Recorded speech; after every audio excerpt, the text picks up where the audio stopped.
창세기에 기록되어 있는 많은 사건들, 그리고 등장하는 많은 사람들, 얽히고 설킨 그런 모습들을 볼 수 있게 되는데요, 그 사건 모두가, 또 그 사람들 모두가 다 하나님과 연결이 되어 있습니다. 그런 모습들 속에서 하나님이 그 사건들마다 혹은 관계되어 있는 사람들마다 접촉을 하실 때 두 가지 분명한 사실이 계속 전달되고 있습니다. 어쩌면 이게 창세기의 이 많은 사건들과 사람들을 볼 때 그 바닥에 흘러가는 큰 두 물줄기라고도 할 수 있어요. 하나는 하나님의 시각으로 보고 있다라고 하는 것이 사람에게는 그대로 보여지지 않고 있다라고 하는 것, 즉 본다라고 하는 하나의 물줄기. 또 하나는 하나님이 들려주시는 것에 대해서 인간이 그걸 제대로 듣고 있지 못하다라고 하는 것, 듣는다라고 하는 겁니다. 본다라고 하는 것과 듣는다라고 하는 이 큰 두 물줄기가 창세기의 여러 많은 사건들 속에 흘러가고 있습니다. 하나님이 천지를 창조하시고 반복적으로 하신 말씀이 보시기에 좋았더라, 좋았더라죠. 사람들이 보기에 좋았더라가 아닙니다. 하나님 보시기에 좋았더라. 그게 진짜 좋은 거예요. 근데 이게 사람 보기에 좋은 걸로 나타날 때 어떤 일이 생기느냐? 하나님이 보시기에 좋았더라고 하면은 사람들도 그 하나님의 마음을 가지고 그렇게 볼 수 있어야 돼요. 그게 하나님의 눈이거든요. 근데 그 눈을 가지지 못할 때는 다른 것을 보게 됩니다. 하나님이 보시기에 좋았던 것, 그걸 우리로 하여금 보기를 원하시는데 우리는 자꾸 다른 걸 보려고 그래요. 그 첫 출발점에 에덴 동산에서 아담과 하와에게서 나타났죠. 하나님께서 금하신 선악을 알게 하는 나무의 열매 손을 댔습니다.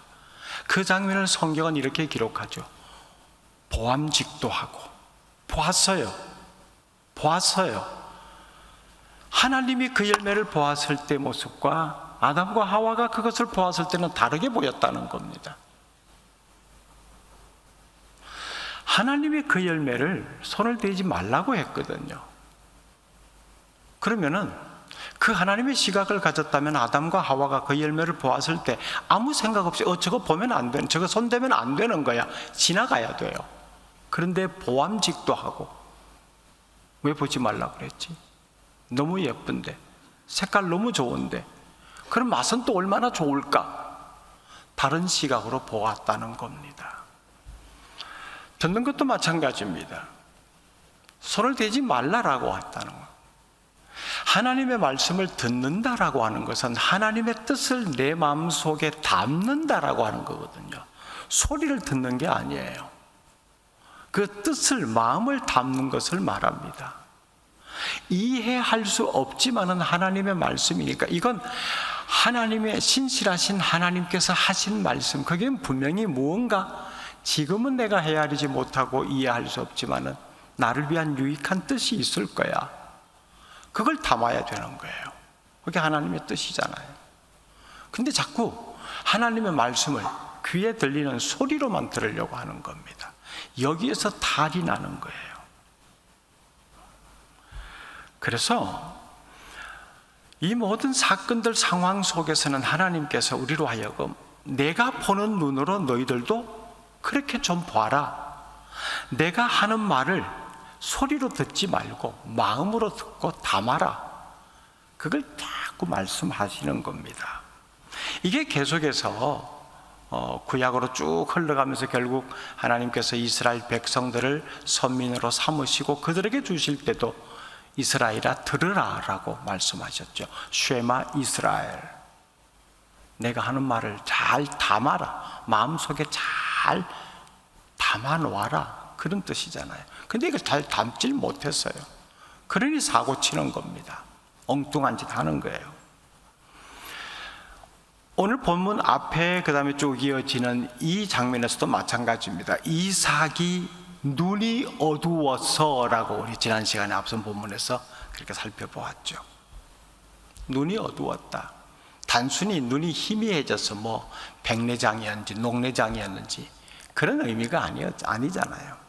볼 것을 제대로 보지 못했다라고 하는 겁니다. 그러니 엉뚱한 일이 이게 나타나게 되는 겁니다. 그러니까 봐야 할 것을 제대로 보지 못하면 어떻게 되는가, 그 한 예를 오늘 우리가 이 본문을 통해서 확인하게 됩니다. 눈이 어두워가지고 영적 분별력을 상실한 이삭이 아들 에서에게 뭘 요구했죠? 앞선 본문에서 보면은 나를 위해서 사냥을 네가 좀 해야겠다. 그리고 내가 즐기는 별미 만들어라. 그거 내게로 가져와라. 그리고 내가 그거 맛있게 배불리 먹고 내가 너한테 마음껏 축복하게 해라. 여기서 주체는 누구예요? 주어가 누가 되어 있습니까? 다 내가. 나를 위해서 사냥해라. 나를 위해서 별미 만들어라. 그 음식을 내게로 가져와라. 그리고 내가 너한테 축복할 수 있도록 그렇게 상을 차려라. 이겁니다. 영적 분별력을 잃어버린 사람들의 특징이 이거예요. 자기 자신만 내세웁니다. 모든 것의 중심이 자기예요. 그게 우스갯소리로 지구는 나를 중심으로 돌아가야 되는 거예요. 다른 사람 중심으로 지구 돌아가면 다 죽어요. 나를 중심으로 돌아가야 다 산다고 생각합니다. 모든 것의 초점이 자기여야 됩니다. 모든 상황의 한가운데 자기가 서 있어야 되고요. 모든 일의 주도권을 자기가 가져야 되고요. 이게 영적 분별력을 잃어버린 사람의 가장 두드러진 특징입니다. 자, 이 말을 들은 리브가가 이제 둘째 아들 야곱과 함께 공모를 하지요. 결국에서 이제 이삭의 축복, 아버지로부터 받는 그 축복을 가로챕니다. 오늘 본문은 이제 그 이후입니다. 이미 이제 이삭은 야곱에게 속아서 이렇게 빌복을 다 빌어 주었어요. 이때 사냥을 나갔던 별미를 어떻게 맛있게 해 드릴까 생각을 하면서 사냥을 나갔던 에서가 짐승을 잡아서 옵니다. 그리고 맛나게 별미를 만들어서 아버지께 갖다 드립니다. 아버지 이거 드시고 말씀하신 대로 내게 마음껏 축복해 주십시오. 30절이잖아, 그죠? 이삭이 야곱에게 축복하기를 마침에 야곱이 그의 아버지 이삭 앞에서 나가자 곧 그의 형 에서가 사냥하여 돌아온지라. 그가 별미를 만들어 아버지에게로 가지고 가서 이르되 아버지여 일어나서 아들이 사냥한 고기를 잡수시고 마음껏 내게 축복하소서. 깜짝 놀랍니다. 내가 별미 맛있게 먹었는데, 배불리 먹고 기분 좋아서 축복 다 했는데, 그러자 이삭이 넌 누구냐? 순간 당황한 겁니다. 넌 누구냐? 아버지 저 큰아들 에서예요. 에서? 왔다 갔는데 방금? 에서? 그래, 이 목소리 에서 목소리 맞지? 비로소 정신이 번쩍 듭니다.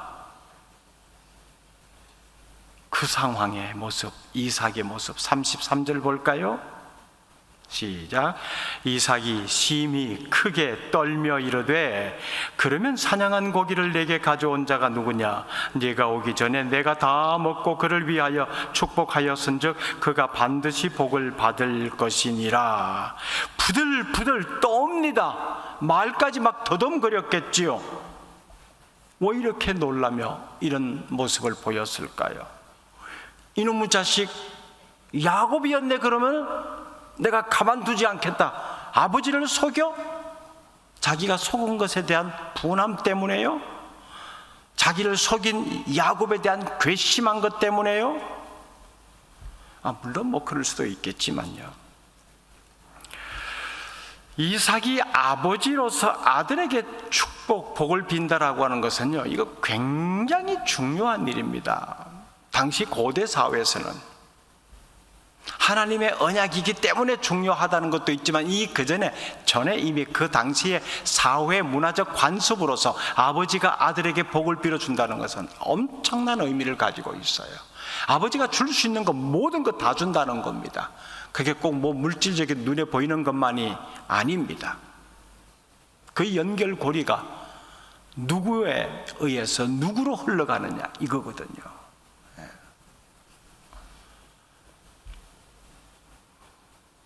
더군다나 지금 이 상황 속에서는 단순히 아버지가 아들에게 축복하는 일이 아니라 하나님께서 아브라함에게 주셨던 복을 아들인 이삭이 자신에게 물려줬고 이제 그 복을 또 자기 아들에게 물려주는 일이잖아요. 당연히 에서에게 간다 이건데 야곱이 이걸 가로챘다? 가로챘다라고 하는 것보다 내가 야곱에게 줘버렸다? 이겁니다. 아버지로서 내가 야곱에게 줬어. 자기가 좋아하는 아들은 에서인데 다 끝내놓고 보니까 에서가 아니라 야곱이었다라는 겁니다. 자, 그러면은 하나님께서 이삭이 이렇게 속고 있잖아요. 지금 이삭은 지금 에서라고 생각하고 복을 빌어줬단 말이에요. 근데 그 복이 야곱에게 가서 끝나버렸습니다. 하나님은 아무 말씀도 안 하고 계세요. 이쯤 되면 야 이삭아, 너 지금 복 빌어준 사람이 누구인지 아니? 너는 에서인 줄 알았지? 야곱이야 야곱. 아이고 이 바보야. 좀 뭐라고 말씀해 주셔야 될 거 아니에요. 근데 하나님은 아무 말씀도 안 하십니다. 왜 그랬을까요? 하나님의 뜻을 지금 이삭은 거역하고 있잖아요. 이미 하나님은 이 복이 야곱에 갈 것을 말씀하셨는데 그 내용을 알고도 기어이 이삭은 에서에게 주려고 합니다. 그걸 막으신 거예요. 아무 말씀 안 하시면서 막으신 것. 하나님이 하나님의 뜻을 거역하는 것을 막으시는 방법 중에 하나가 이거예요. 안 돼, no. 딱 막아주시면 참 좋겠는데 막으시는 방법이 아무 반응을 보이지 않으세요. 이게 얼마나 무서운지 아세요?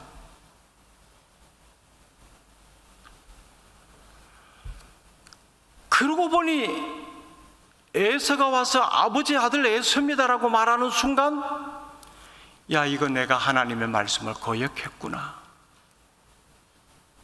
그렇게 말씀하셨는데 그걸 내가 알고 있는데 기어이 아니라고 나는 계속 부정해 왔고 계속 부정한 행동을 나는 해버렸는데 내가 부정한다고 부정이 되는 게 아니네. 그럼 내가 하나님 말씀 결국 불순종한 것 아닌가?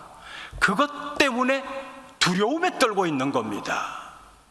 부들부들 떠는 거예요. 이놈의 자식하고 억울해서 분해서 떠는 게 아니에요.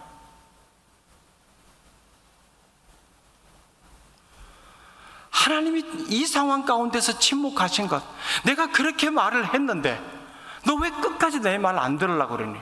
그래 그럼 네 마음대로 한번 해봐라. 어디 한번 해봐라. 자기 마음대로 했죠. 했는데 결과는요 자기 뜻대로 됐나요? 아니에요. 자기 마음대로 했는데 결과는 하나님의 의도대로 됐다는 겁니다. 이게 하나님의 막으시는 방법이에요. 로마서 1장에 이 표현이 나옵니다. 사람들이 죄를 짓고 자기 마음대로 사니까 하나님께서 내가 죄를 지을 때 그때 즉각적으로 어떤 방법을 통해서든지 깨닫게 하시고 막으시면 참 그 복된 삶을 사는 거예요. 근데 계속해서 사인을 줘도 못 알아들으면 결국은 하나님이 반응을 안 보이십니다. 그렇게 네가 그렇게 하고 싶으면 네 마음대로 한번 살아봐라. 네 마음대로 한번 해봐라 하는 거예요. 그게 로마서 1장 28절이거든요. 이렇게 기록하고 있습니다. 세 번역으로 읽어드릴게요. 사람들이 하나님을 인정하기를 싫어하므로 하나님께서는 사람들의 타락한 마음자리에 내버려 두셔서 해서는 안 될 일을 하도록 놓아두셨습니다. 내버려 두사. 개역 개정판에 그렇게 되어 있을 겁니다. 사람들이 하고 싶어 하는 대로 내버려 두사. 내버려 두는 것이 좋은 일에 대한 결과를 갖기 위함인가요? 어디 한번 해봐라. 어떻게 되는가? 이건 정말 하나님의 무서운 징벌입니다. 악한 일을 하는데, 하나님의 뜻을 거역하는 행동을 하는데 하나님이 내버려 둔다. 어디 한번 해봐라. 그럼 그 결과가 뭘까요? 그건 우리가 다 알고 있습니다. 그 방법을 이삭에게 지금 쓰신 거예요. 이게 얼마나 하나님의 무서운 진노 모습인지 모릅니다. 내버려 두사. 하고 싶은 대로 하는 것을 내버려 두사.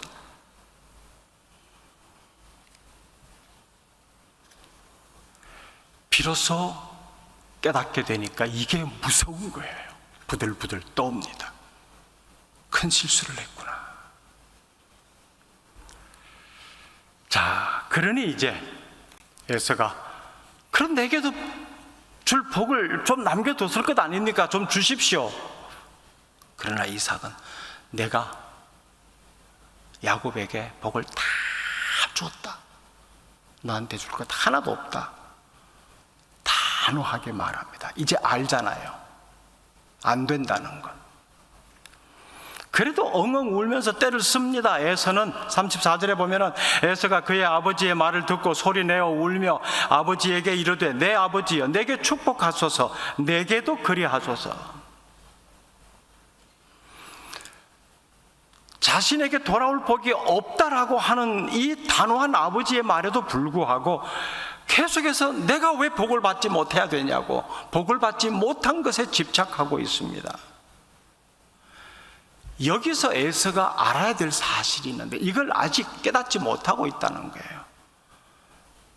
자신은 이 하나님의 언약의 복을 받을 자격이 없는 사람이라는 것, 이걸 아직 모르고 있는 겁니다. 그러니 아버지가 마음만 먹으면 나한테 주실 수 있지 않습니까? 왜 자꾸 없다고만 하시는 겁니까? 때를 쓰는 거예요.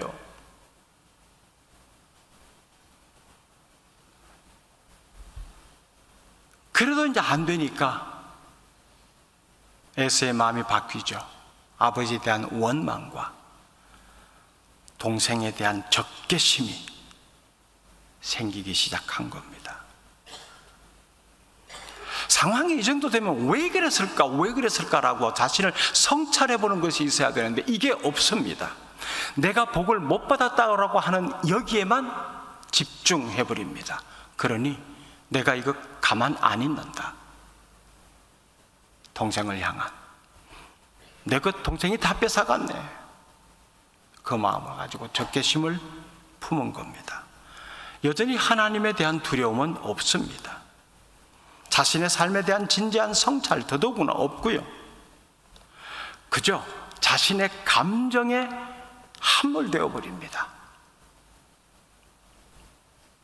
그런데 이 모습을 본 이삭의 아버지 이삭의 마음이 또 얼마나 애처로웠겠어요. 인간적인 마음이 충분히 그럴 수 있다라고 여겨집니다. 엉엉 울고 나는 어떡하냐라고 했겠죠. 이런 상황에 이삭이 또다시 실수를 저지릅니다. 35절 말씀 같이 볼게요. 시작. 이삭이 이르되 내 아우가 와서 속여 내 복을 빼앗았도다. 이게 무슨 말입니까? 야곱이 네 복 다 빼앗아 갔다. 이 내용이 뭐냐는 거예요. 쉽게 풀면 이런 거 아닙니까? 그래, 이거 원래 네 거여서 근데 그 녀석이 말이야 속이고 깜짝같이 나를 속이고 다 빼앗아 가서. 야곱이 빼앗아 간 겁니까? 빼앗아 간 거예요. 위로한답시고 이 말을 하는 겁니다. 네 동생이 다 빼앗아 가서 그거 원래 네 거야. 원래 누구 거예요? 원래 누구 거라고 하나님 말씀하셨어요. 야곱 것이라고 이미 말씀해 주셨는데도 끝까지 야, 너 내가 널 얼마나 사랑하는지 알지? 이것만 앞세워져 있는 겁니다. 이 관계, 인간적 관계로 하나님의 약속을 자꾸 뭉개는 거예요. 이게 오늘날 그리스도인들에게서 나타날 수 있는 겁니다. 하나님의 약속보다 우리의 인간적 관계가 훨씬 더 앞서 있는 거예요. 그러니 이 관계가 우선시되기 때문에 그 약속을 자꾸 변개시키고 뭉개버리는 겁니다. 그거 원래 네 거야. 근데 그놈이 빼앗아간 거 아니야. 울지 마.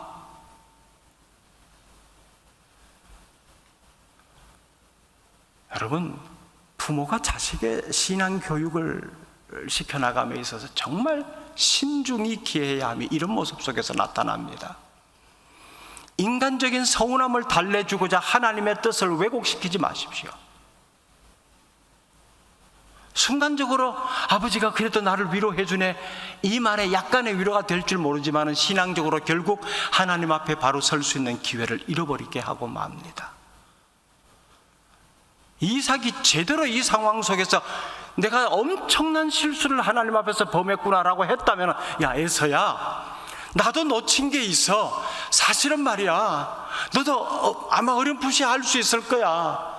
니네 둘 쌍둥이가 잉태되었을 때 하나님께서 네 엄마하고 나한테 말씀하셨어. 네 동생이 우선이 되는 거라고. 하나님의 복이 네 동생한테 갈 거라고 말씀해 주셔서, 근데 아비 내가 못내 서운했거든. 그걸 아니라고 계속 부정하면서 살았단 말이야. 근데 그거 내가 지금 생각해 보니 엄청난 잘못을 하나님 앞에 범했네. 미안하다.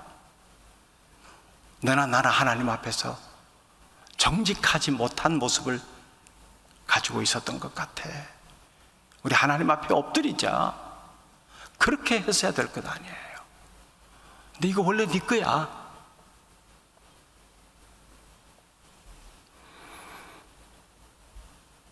원래 에서 것이 아닙니다. 이런 식으로 부모가 자식을 계속해서 부추겼겠다라고도 생각이 되더라고요. 그러니 에서는 당연히 자기 거라고 생각했습니다. 모든 것 다 자기 거다. 여러 정황적으로 봐도 그래요. 성격적으로 봐도 에서는 훨씬 더 남성답고요. 그러니 당연히 그 복은 내가 받아야 된다, 이렇게 생각했던 거겠죠. 조금 엉뚱한 생각을 해봅니다. 에서와 야곱이 오늘 우리가 섬기는 이 교회 같은 교인이 되어 있다면 여러분 누구에게 눈길이 갈 것 같습니까? 거의 에서에게 갑니다. 얼마나 열정적입니까? 에너지가 어디서 그렇게 나오는지 지칠 줄 모릅니다. 온갖 헌신하고 봉사하는 일에 에서가 빠진 모습을 못 봅니다. 전부 다 거기 가면 에서가 있습니다. 그리고 웬만히 힘들고 큰일은 내가 다 알게 합니다. 앞장서서 끌고 갑니다. 대단한 사람이다. 역시 에서야, 역시 에서. 그래, 저런 사람이 장로가 돼야 돼. 다 그렇게 얘기할 거예요. 그랬는데, 그런 소리가 자자하다는 걸 본인도 듣고 있는데, 나중에 임직자를 뽑는데 장로가 안 돼 보세요. 나 같은 사람이 장로가 안 돼? 나 같은 사람이 안 되면 누가 되는 거야? 이렇게 되어버리는 겁니다. 이런 사람의 특징이 자기 도취거든요. 자기만한 사람이 없다라고 여기는 겁니다. 그러니까 모든 것이 내가 이만큼 인정을 받고 이만큼 열정을 가지고 일하니까 여기에 관해서 혜택을 입는 것도 당연히 1순위는 나야. 근데 그게 자기에게 안 돌아올 때는 엄청난 상처가 되고 그게 적개심으로 바뀌는 겁니다. 이런 사람은 하나님의 진정한 은혜를 받아 누릴 수가 없어요. 왜? 겸손이란 것이 없거든요. 여러분 혹시 정신분석학에서 사용하는 용어인데요, 나르시시즘이라고 하는 이 표현을 들어보셨습니까? 성격 장애를 표현할 때 주로 이 표현을 많이 씁니다. 모든 것을 자기 중심으로 생각하고 사람들이 자신을 인정해주는 이 인정 욕구에 언제나 목말라 있습니다.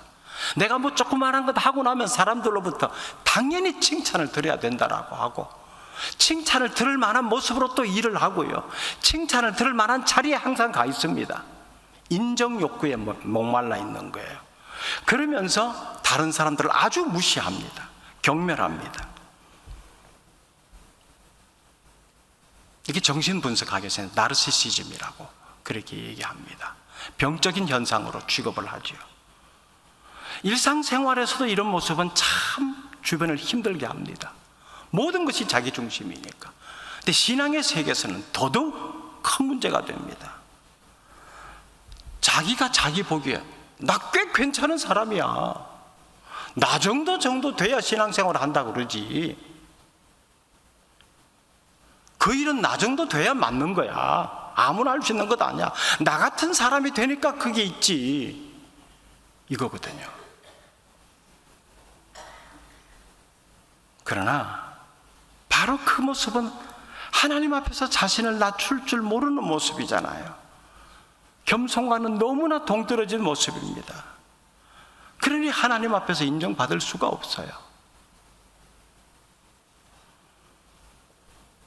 하나님으로부터 거절당하는 것, 이거 우리 그리스도인들에게 가장 무서운 형벌입니다. 그 최초의 모습, 우리는 가인과 아벨 형제지간의 모습을 통해서 알고 있잖아요. 같이 제사를 드렸는데 가인의 마음속에 이런 것이거든요. 나 정도, 이 정도 재물을 가지고 제사를 드려야지, 저게 뭐냐고, 제가 재물이 비교가 안 되죠, 값어치로 따지면은. 근데 왜 내가 아니고 아벨이냐고 적개심이 나타나는 겁니다. 내가 뭐가 잘못됐지라고 자신을 돌아보고 성찰하는 것이 없어요. 거절당했다라고 하는 여기에 초점이 맞춰져 있으니까 상대방에 대한 적개심이 나타나죠. 결국 하나님으로부터 거절당하잖아요. 그의 제사가 거절당할 뿐만 아니라 그의 삶이 거절당합니다. 이게 얼마나 불행합니까? 그리스도인들의 삶에 있어서는 삶의 주관자, 우리를 이끌어 가시는 삶의 주인이 누구시냐가 명백하잖아요. 하나님이십니다. 근데 나를 이끄시는 그 주인으로부터 내 삶이 거절당한다? 무서운 형벌이죠. 하나님의 뜻을 거역하게 되면 이렇게 되는 겁니다. 에서가요, 결국 이 일로 인해서 그랬구나 라고 깨달았어야 되는데 더 비뚤게 나갑니다. 또 이방 여인을 취하는 겁니다. 이제는 뭐 기왕제사 이렇게 된 거 갈 때까지 가보자 이거죠. 그럼 하나님은 갈 때까지 가봐라, 그냥 내버려 두시는 거예요. 하나님이 아무 조치도 취하지 않으신 애가 아니라 그게 가장 무서운 조치라는 것, 그걸 우리가 알아야 돼요. 혹여 여러분의 삶에서 사소한 것일지라도 하나님의 뜻을 거역하는 것이 없습니까? 시간이 흘러서 이삭처럼 뭐 나이가 많았으니까 실제 눈도 좀 어두워졌을 수도 있겠다 싶습니다. 그렇게 우리의 눈이 희미해지고 이마에 주름살이 깊게 패이는 날이 온다 할지라도 하나님의 뜻을 바라는 이 분별력은 잃지 않기를 바랍니다. 이게 희미해지면 안 돼요. 이 분별력을 잃어버리면은 자꾸 엉뚱한 말을 합니다. 하나님은 분명히 야곱 것이라고 진정 말씀해 주셨는데 이 상황에서도 그거 원래 네 거야, 이런 엉뚱한 말을 하는 거예요. 하나님의 뜻과 상관없는 말을 스스럼 없이 내뱉는다는 말입니다. 그 삶이 복된 삶이겠어요?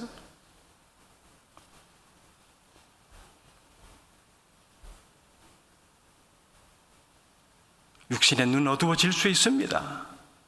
귀가 잘 안 들려서 보청기 낄 수 있어요. 그런 상황에서도 하나님이 가지신 그 시야, 그 눈을 우리가 계속 가지고 있어야 되고요. 내가 이렇게 보는데 너도 이렇게 봐야 된다. 그걸 볼 수 있어야 되고요. 하나님이 말씀하시는 것 마음으로 들을 수 있기를 바랍니다. 그래야 새겨지는 거예요. 어두워도 분별력을 잃어버리지 않게 됩니다. 그러기 위해서 지금 내가 어떻게 살아야 되는가? 시편 1편 1절 2절 말씀을 따라가면 됩니다. 복 있는 사람은 악인의 꾀를 쫓지 아니하고 죄인의 길에 서지 아니하며 오만한 자의 자리에 앉지 아니하고 오직 여호와의 율법을 즐거워하며 그 율법을 주야로 묵상하는 자로다. 이 말씀대로 살아갈 수 있기를 바랍니다. 기도하겠습니다. 하나님의 말씀 허투루 듣지 않기를 원합니다. 수많은 소리가 내 귀를 통해서, 우리의 귀를 통해서 들려오는데 그 중에 하나님의 음성이 무엇인가를 잘 분별할 수 있는 삶을 살게 하옵소서.